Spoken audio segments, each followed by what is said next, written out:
आज हम आए हैं चंडीगढ़ की वो जानी मानी हस्ती। जी हाँ, जो किसी पहचान की मोहताज नहीं है। चंडीगढ़ रामदरबार फेज 2 की रहने वाली मैडम कमलेश के पास, जो पूर्व पार्षद और मेयर रह चुकी है। तो इन लोगों ने एक संगठन बनाने की ठानी है। तो इन्हीं से जानते हैं इसकी जरूरत क्यों पड़ी। इसका कारण ये था कि चंडीगढ़ में अलग अलग एसोसिएशनें बनी हुई हैं कॉलोनियों में, है ना। तो वो उनका एक कोई साझा ग्रुप नहीं है पूरे चंडीगढ़ में कॉलोनियों का।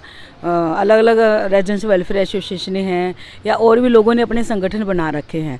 तो लेकिन एक कोई पूरा नहीं है जो पूरे चंडीगढ़ को इकट्ठा लेके चले, कॉलोनियों को स्पेशली। तो उसके लिए देखते हुए हमें लगा कि कॉलोनियों की समस्याएं बहुत ज़्यादा हैं और इनके लिए हमारे एक इकट्ठा होकर आवाज़ उठानी चाहिए। तो इस संगठन का मेन उद्देश्य क्या होगा?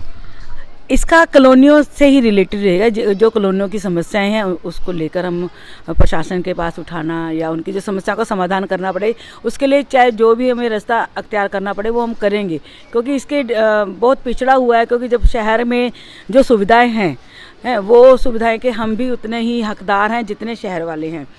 जबकि ये नहीं है कि हम कॉलोनी में रहते तो हमें कोई रियायत है किसी प्रकार की। हम बिजली का बिल उतना देते हैं, पानी का बिल उतना देते हैं, इनकम टैक्स उतना देते हैं, जीएसटी उतना देते हैं। हर प्रकार की जो टैक्स सरकार की तरफ से लगे हुए हैं, हमें वो किसी तरह से कोई छूट नहीं है। तो जब हमें छूट नहीं है तो हमें सुविधाएं भी सारी होनी चाहिए, ठीक है ना। चाहे वो अब जैसे मान लीजिए प्रॉपर्टी टैक्स का है, जिसका मसला हमने उठा रखा है, उसके लिए बात करनी है, अब एडवाइज़र से मिलना है। हम मिले भी हैं, उनको समझाया भी है कि आप ये जो कांग्रेस के टाइम, हमें तो ऐसा लग रहा है कि जो चंडीगढ़ प्रदेश की तरफ से कॉलोनियों की सर्वे कराई जा रही है कि कॉलोनी जो बेच दिए हैं लोगों ने, मकान जिनको अलॉट हुए हैं 2006 के अंतर्गत, उसको मद्देनजर रखते हुए आपने एक कमेटी बनाई है कि इसके लिए कोई आवाज़ नहीं उठा रहा कॉलोनियों के लिए। कुछ ऐसा तो नहीं है? नहीं, ये सारे इशू है जी। कॉलोनियों का भी है, जैसे 17,000 जो कॉलोनियों के मकान हैं, जो गरीब लोगों को मकान मिले थे, उनको नोटिस दिया है हाउसिंग बोर्ड की तरफ से कि उनको हटाया जाए। उनको जिन्होंने बेच दिया है उनको नोटिस दिया जाए। तो ये संगठन कब तक तैयार हो जाएगा बन के? ये हमारा आज हमने पहली मीटिंग करी है, सेकंड मीटिंग है। एक मीटिंग हमने परसों करी थी, उसके बाद आज हमने अलग अलग कॉलोनियों से लोगों को बुलाया है। जैसे बापू धाम से है, 32 सेक्टर से है, मोली जागरा से है, और ये मोली जागरा से है, कोई दड़वा से है, डड्डू माजरा से है, धनास से है। अलग अलग जगह से हमारे यहाँ लोग आए हैं जिनको हमने ये बात की और उनको हमारी ये बात पसंद आई कि चंडीगढ़ लेवल पे हमारे कॉलोनियों का भी एक संगठन होना चाहिए, ताकि जो कॉलोनियों की जो आवाज़ है उठाएं और उसका समाधान कर सकें। चंडीगढ़ की जानी मानी हस्ती पूर्व पार्षद और मेयर रह चुकी है कमलेश कुमारी की विचार थे इन लोगों ने संगठन बनाने की ठान ली है। तो हम सही संगत तिवारी जी भी मौजूद हैं, इनसे जानना चाहेंगे कि चंडीगढ़ में बहुत सारे संगठन हैं, तो इस संगठन की जरूरत क्यों आन पड़ रही है। चंडीगढ़ के अंतर्गत में राजनीतिक पार्टियां, हर एक पार्टियां यहाँ पर है, लेकिन एक दिक्कत क्या आती है कि जो भी राजनीतिक पार्टियों में है, ये कहीं ना कहीं राजनीतिक पार्टियों के नियम कानून के दायरे में बंधा रहता है। वो स्वतंत्र रूप से अपनी आवाज़ नहीं उठा सकता। इस कारण से कॉलोनी लेवल पे, जिसका नाम अभी जो colony Chandigarh colony welfare federation के नाम से प्रयास है कि उसको बनाया जाए।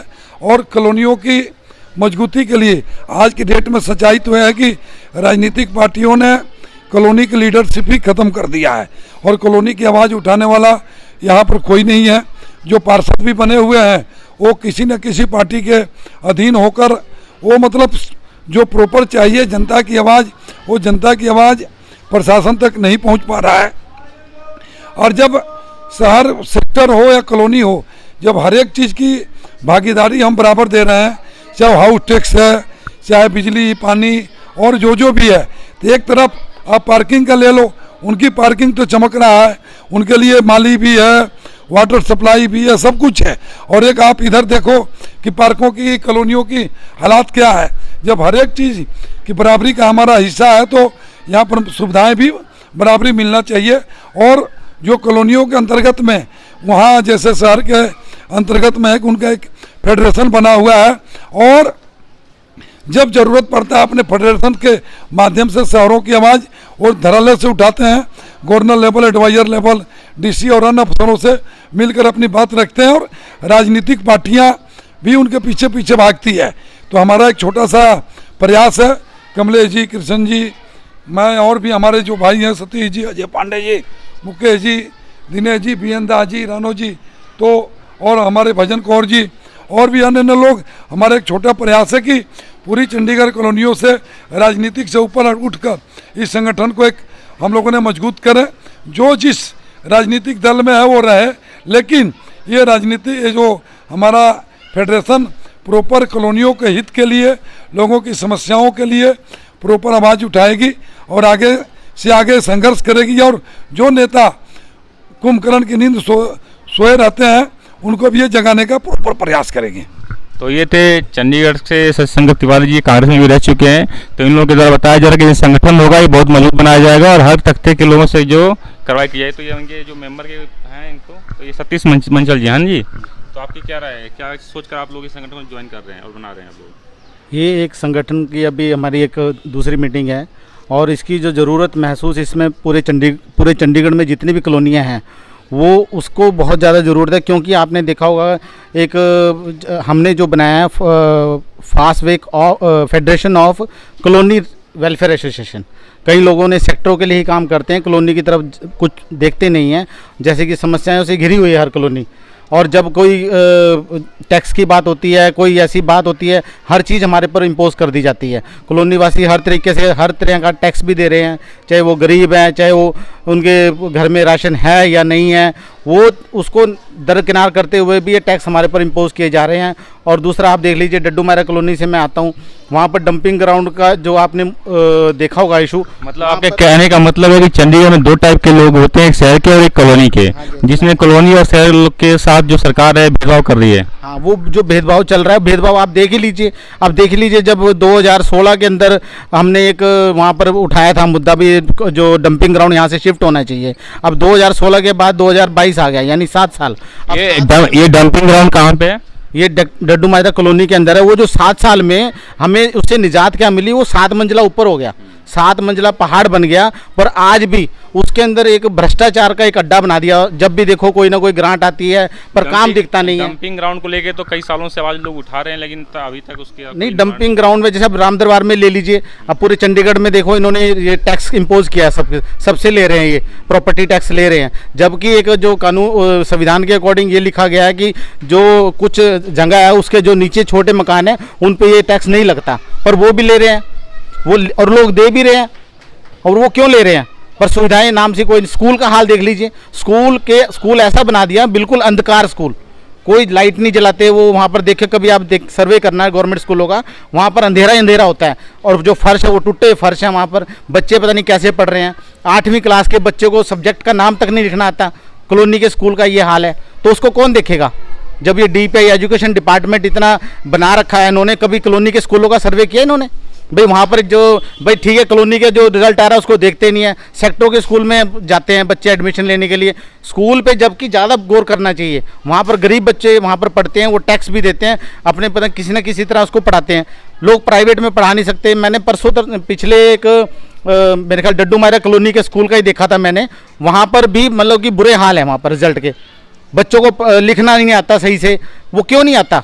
इसकी कमजोरी क्या पेरेंट्स की है या टीचर की है? कहीं ना कहीं जो तालमेल है ना प्रशासन का, वो इग्नोरेंस है, वो क्रॉस चेक नहीं करते। तो यही फेडरेशन हमारे कमलेश जी हैं, हमारे तिवारी साहब जी हैं, और हमारी बहन आई हैं क्या बापू धाम से राणो देवी जी, और भजन कौर जी बैठे हैं, कृष्ण जी बैठे हैं। तो ये जो दुख एक साझा करने के लिए भी ये मीटिंग इसलिए बुलाई गई भी हम क्यों ना कॉलोनी के वेलफेयर एसोसिएशन के लिए एक मजबूत संगठन बनाएं और अपनी आवाज़ प्रशासन को पहुँचाएँ। और जो इस समय बिल्कुल ही मतलब कि कहते हैं ना भी बिल्कुल आंखें बंद करके बैठी है, या तो उनको पता ही नहीं भाई कॉलोनियों में हो क्या रहा है।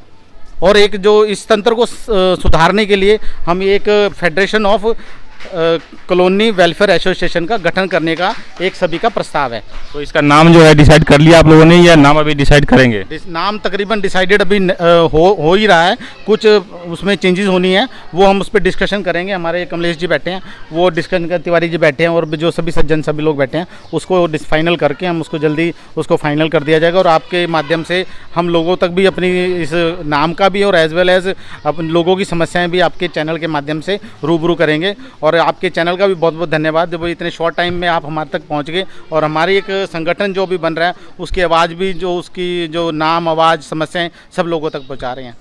डड्डू माजरा कॉलोनी से सतीश जी के विचार थे, जो डंपिंग ग्राउंड की समस्या आज तक सोल्व नहीं हुई। तो कुछ अनुभवी लोग भी हैं इस संगठन के साथ, उनसे हम बात करते हैं क्या संगठन के बारे में इनकी राय है। के बारे में यह था भी शहर में ये संगठन जो है आपका कब तक बनकर तैयार हो जाएगा? 15 दिन के अंदर अंदर इसकी कार्यकारिणी बना दी जाएगी। अच्छा जी। और हमारी अपील है कॉलोनियों से और से भी हमारे से लोग जुड़े कॉलोनियों वाले, जिनको लेके हम इनका जो कॉलोनी की मांगे हैं या डेवलपमेंट के काम है ये पूरे करा सके। आपके इस संगठन का उद्देश्य क्या होगा, प्रशासन तक पहुंचाना या कुछ और? राजनीतिक पार्टियों और अपना प्रशासन तक भी। तो ये थे चंडीगढ़ बापू धाम कॉलोनी से किशन लाल जी। तो इस तरह के तमाम अनुभवी लोग जो हैं संगठन का विस्तार करने में लगे हुए हैं। इनका कहना है कि चंडीगढ़ के अंदर एक ऐसा ये संगठन होगा जो कॉलोनी वासियों के हक के लिए लड़ेगा। कॉलोनी में जितनी भी समस्याएं हैं, सारी समस्याएं संगठन के माध्यम से सरकार तक पहुंचाई जाएंगी और हर एक कॉलोनी वासी का जो हक है, अधिकार है, वो दिलाया जाएगा। क्योंकि आए दिन चंडीगढ़ प्रशासन के द्वारा कोई न कोई नोटिस दे दिया